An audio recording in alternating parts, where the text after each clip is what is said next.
You look great. So what is this they say when they talk about an enthusiasm gap? I don't know. Thank you so much. Thank you all for coming out. Thank you all for caring about the future, not just of this campaign, but of this Commonwealth. 4 years ago, I asked you to take a chance not on me, but on your own aspirations, on hope for an economy based on innovation and opportunity, on hope for better schools and universal health care, on hope for better politics. 4 years ago, hope, if you will remember, was in short supply. Young people and jobs were leaving our state. Roads and bridges were crumbling. Healthcare reform had passed, but hadn't been implemented yet. Stem cell research was banned. Our clean energy potential was undermined by refusal to join RGGI or to support Cape Wind. And we had had 16 years of Republican governors more interested in having the job than doing the job. And so together we set out on a journey to change that. And along the way, the global economy collapsed.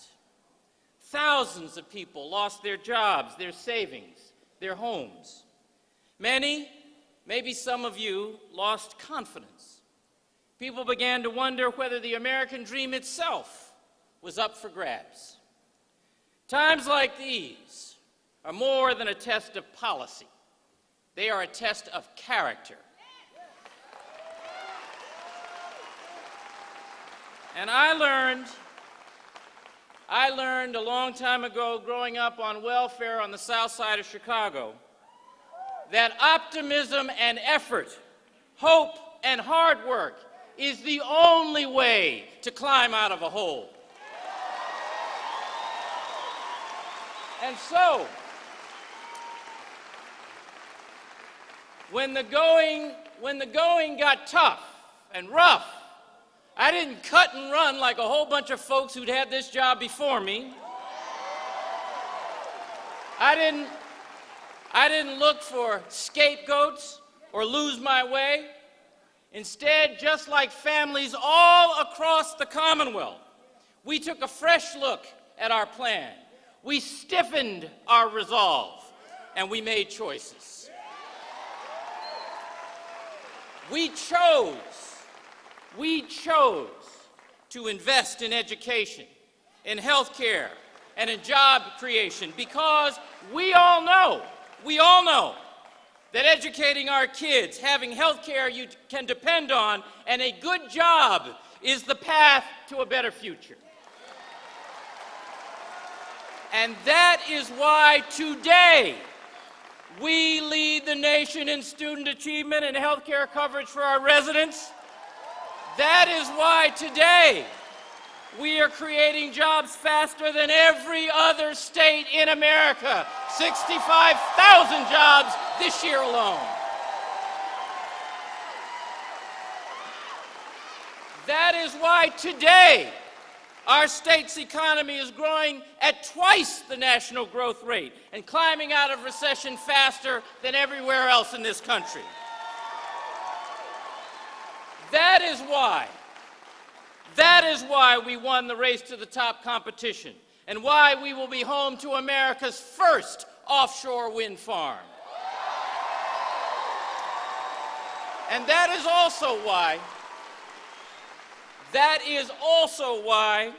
we finally fixed the Corey system and why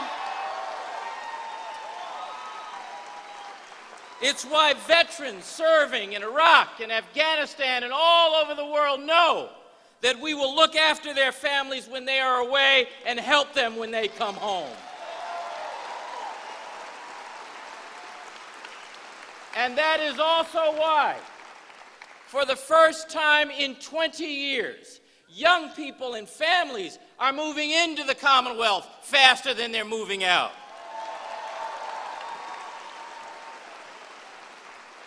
None of this is happening by accident. It's happening because of the choices we made, the investments you support. It's happening because we didn't just stand around and wait for the economy to improve. We're building a better future for all of us by making choices. Now, our opponents would make very, very different choices. Their answer to unemployment is to put 5,000 people out of work and to push 12,000 people off of their unemployment benefits. I'm not making this up.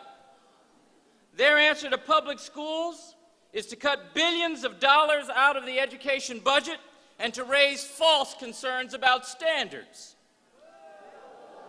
Their answer to health care costs is to stand on the sidelines and do nothing while we try to keep your premiums from going through the roof. Their answer to reforming government is to join in the call for change and then hope you won't notice that they were the ones in power on Beacon Hill when the rules we've been changing were put in place in the first place.